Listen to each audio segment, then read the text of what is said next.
के प्रिय श्रोता हैं। तो बंधुओं, ये श्लोक सबको याद है, थोड़ा हनुमान जी के बारे में सुनो। अतुलित बल धामम हेम शैलावदेहम। सबसे पहली बात, ऐसा नहीं है कि दास भक्ति करने वाले के पास में बहुत बल होना चाहिए। यहाँ पर दास भक्ति के नहीं, हम केवल श्री हनुमान जी का परिचय दे रहे हैं। हनुमान जी कैसे हैं? अतुलित बल धाम, अतुलित बलवान है श्री हनुमान जी महाराज। बल की कहां तक पराकाष्ठाएं बताएं? बस इतना सुन लो कि जब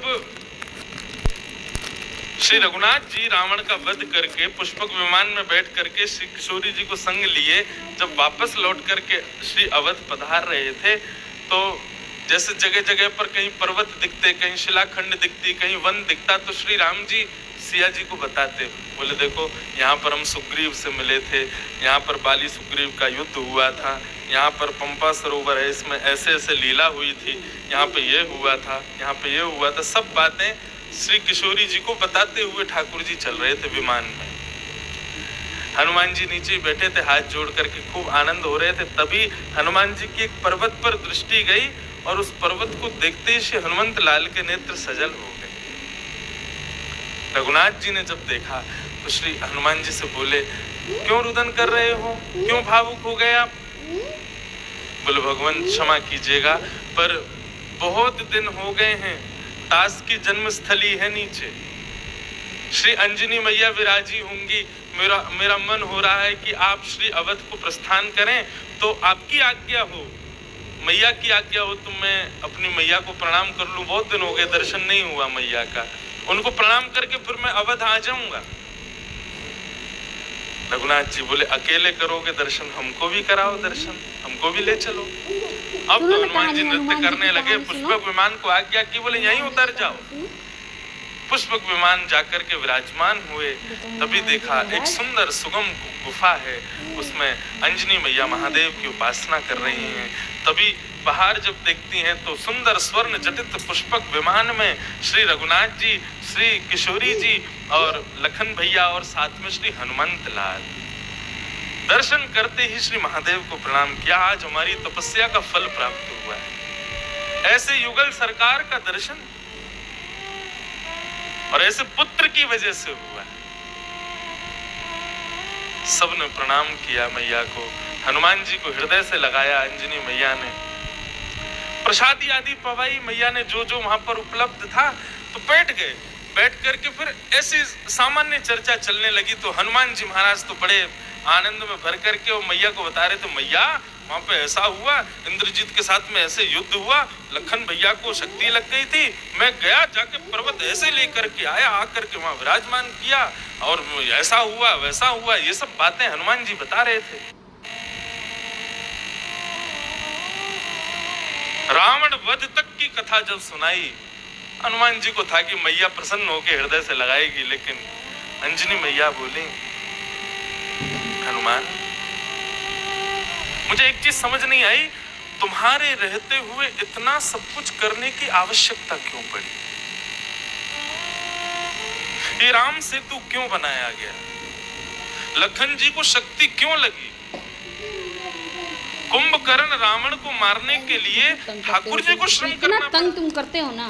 क्या मेरे हनुमान में इतना बल नहीं था कि वो जाकर के रावण की लंका को एक एक पग के प्रहार से ध्वस्त कर दे, एक मुष्टिक प्रहार से रावण के सर को धड़ से अलग कर दे? क्या हनुमान में इतना बल नहीं था? हमारे ठाकुर जी को इतना श्रम करना पड़ा? हनुमान, तुमसे ये उम्मीद नहीं थी मुझे। दास भक्ति में चूक गए तुम, अपने ठाकुर जी को श्रम करवाया। हनुमान जी का एक स्वभाव है कि कभी भी प्रत्युत्तर नहीं देते। भक्त का स्वभाव है कि वो विवादित नहीं होता, भले ही उसकी गलती नहीं है, भले ही उसका कोई अपराध नहीं है, लेकिन सामने वाला व्यक्ति कहे तो भक्त केवल शांत भाव से मुद्रा में अपनी गलती को अस्वीकार करते हुए भी, कुछ ना कहते हुए श्रवण करे। ये भक्त का स्वभाव होना चाहिए। अरे रघुनाथ जी पैदल चल करके उस निष्ठुर मार्ग से लंका गए, इसकी नौबत कैसे आई हनुमान तुम्हारे रहते हुए? तो तुमने बताया कि तुम गए थे और जाकर के पूरी लंका जला के आए, अपनी अपनी पीठ पर बिठा करके श्री किशोरी जी को ले आते, रावण का तुम ही वध कराते। अब बातें तो हर चीज के लिए प्रस्तुत हैं, सब कुछ कर सकते थे हनुमान जी महाराज, लेकिन क्यों नहीं किया इसको प्रतिपादित नहीं कर रहे माँ के आगे। बोले माँ मुझसे गलती हो गई, क्षमा कर दो माँ, मुझसे गलती हो गई। लेकिन अंजनी मैया ने तो इतनी सुनाई। अब रघुनाथ जी और किशोरी जी तो थोड़े संकोच कर रहे थे, भाई माँ बेटे की बात हम बीच में क्यों बोले। लेकिन लखन लाल जी को थोड़ा क्रोध आने लगा अंजनी मैया पे। बोले बेचारे हनुमान जी कुछ कह नहीं रहे, तो ये मैया जो है लगाए उनको सुनाई जा रही है इतनी देर से। बोलते बोलते अंजनी मैया की जब दृष्टि पड़ी लखन जी पर, मैया समझ गई। बोले इसको संदेह हो रहा है मेरी बात पर कि मैया ऐसा क्यों बोल रही है। अंजनी मैया तुरंत उठ करके बाहर आई, सब पीछे पीछे बाहर आए। तो अंजनी मैया ने एक पर्वत के ऊपर जाकर के केवल श्री हनुमंत लाल का स्मरण किया, तो श्री अंजनी मैया के पयोधर से दुग्ध निकलने लगा, और जैसी दुग्ध की एक बूंद प्रकट होकर के उस पर्वत खंड पर गिरती है, मानो ज्वालामुखी फट उठती है, बीच में से विदीर्ण हो जाता है वो पर्वत, नष्ट हो जाता है, काले बादल आकाश में छा जाते हैं। तब अंजनी मैया आती हैं और आकर के कहती हैं लखन जी, ये तपस्विनी अंजनी का दूध है, इसको धारण करना सामान्य बालक की बात नहीं है। हनुमान ने इसको धारण किया है, इसलिए मैं हनुमान से प्रश्न कि हनुमान चाहे तो अपनी केवल एक मुष्टिक प्रहार से पूरी लंका को ध्वस्त कर सकता है, तो फिर इतनी लीला क्यों करनी पड़ी। मुझे अधिकार है बोलने का हनुमान से, क्योंकि हनुमान के बल को मैं जानती हूँ। देखो चावल बना रहे हैं। तो बाद में फिर रघुनाथ जी ने प्रणाम किया, मैया मैया शांत हो जाओ, मैया क्रोध शांत करो, ये सब हमने इसलिए किया, ये नहीं होता लीला कैसे संपूर्ण होती।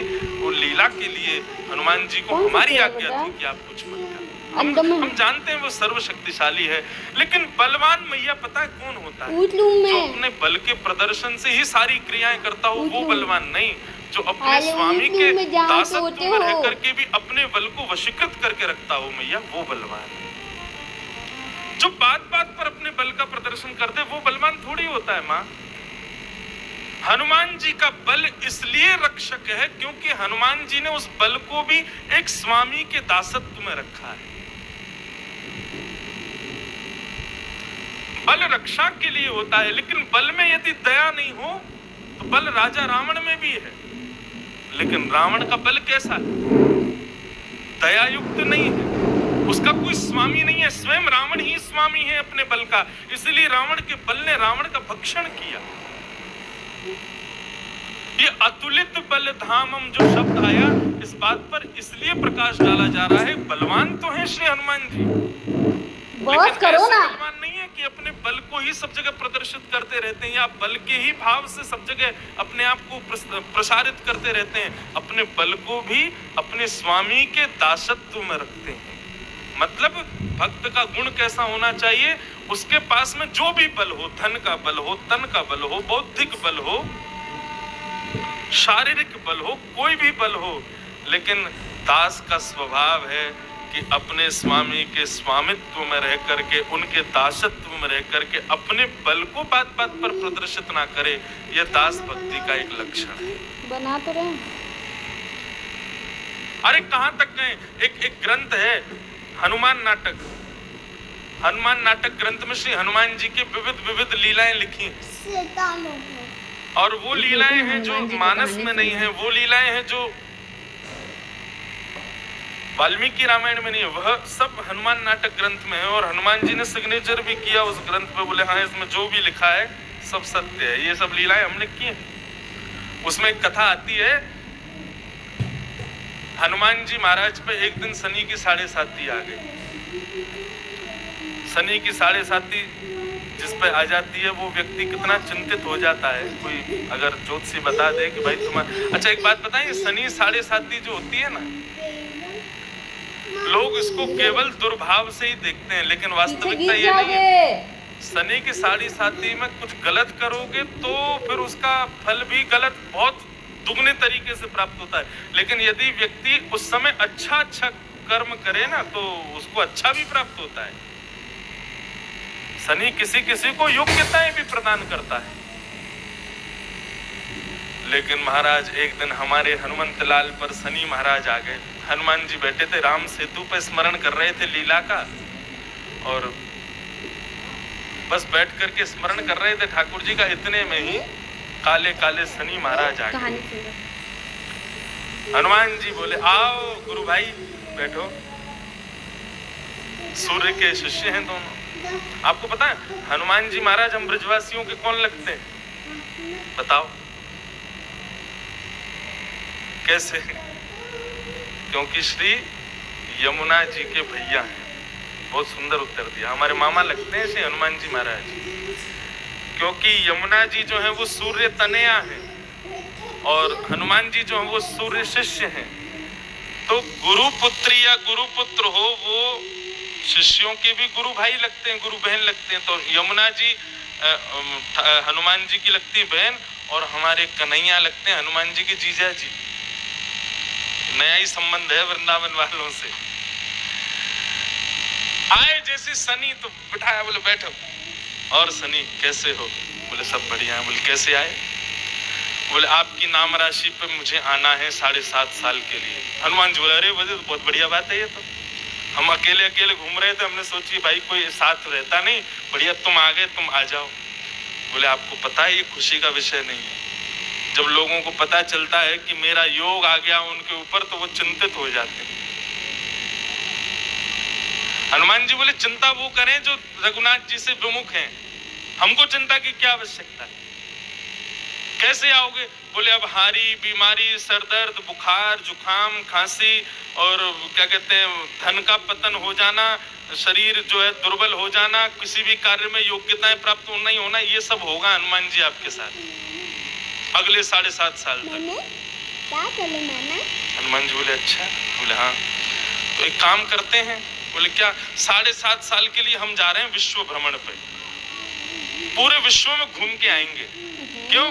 बोले यहाँ इतने सारे हमारे सहायक हैं, उनको अगर मैं दुर्बल दिख गया, मैं बीमार दिख गया तो यही खोजेंगे हनुमान जी को बीमार किसने किया, और सबको पता चल गई तुमने किया तो तुम बचोगे नहीं, इसलिए हम भ्रमण पे चलते हैं। तो कहाँ जाओगे? बोले पूरी पृथ्वी की परिक्रमा लगा के आते हैं, तुम हमारे संग रहो। शनि बोला तो मैं कहाँ आऊं, सिर पे आऊं? बोले तुम देखो यहाँ तो देखो रघुनाथ जी विराज रहे हैं, सिर पे मस्तिष्क में पूरे अंग में श्री हनुमान जी के श्री राम जी विराज रहे हैं। बोले यहाँ पे मत बैठो तुम, अब जहाँ राम जी हो वहां शनि का क्या काम चलेगा, तुम कुछ नहीं कर पाओगे। शनि बोले तो फिर कहाँ बैठो? बोले पूंछ पे बैठ जाओ हमारी, आओ। जैसे शनि पूंछ पे बैठे, हनुमान जी ने पूंछ को गोल गोल घुमा लिया और शनि को कस करके जकड़ लिया। बोले 7.5 साल तक छोड़ियो मत शनि। और लिए हनुमान जी कूदने फांदने, यहाँ से पत्थर पे कूदे, वहां पे कूदे, ये ऊपर चले जाएं, सूर्य के समीप पहुंच जाएं, कभी जलाशय के भीतर घुस जाएं। 7.5 साल तक हनुमान जी महाराज ऐसी कूद फांद करते रहे कि 7.5 साल बाद जब लौट करके राम सेतु पर आए और आकर के जोर की अंगड़ाई ली, पूंछ जब नाजुक हुई तो उसमें से शनि आकर के लुढ़क गया। यहाँ से गुम्माटे फूल गए थे, हाथ पांव सब उसके टोटे हो गए थे, पूरे अंग में फ्रैक्चर हो गए थे। हनुमान जी बोले क्या हो गया? बोले कि शनि जिसके पास जाता है उसकी दुर्गति करता है, लेकिन जब शनि भी हनुमान के पास आता है तो उसकी दुर्गति होती है। हनुमान जी महाराज बोले वचन दे के जा, आज के बाद कभी भी रामकृष्ण भक्तों पर नहीं आएगा, और यदि आया तो तेरी यही दुर्गति होगी। हनुमान जी बोला शनि बोला बोले जाके ही राम वही देही, उनके पास मैं कभी नहीं जाऊंगा, आपको वचन देता हूं। लेकिन हनुमान जी मेरे अंग प्रत्यंग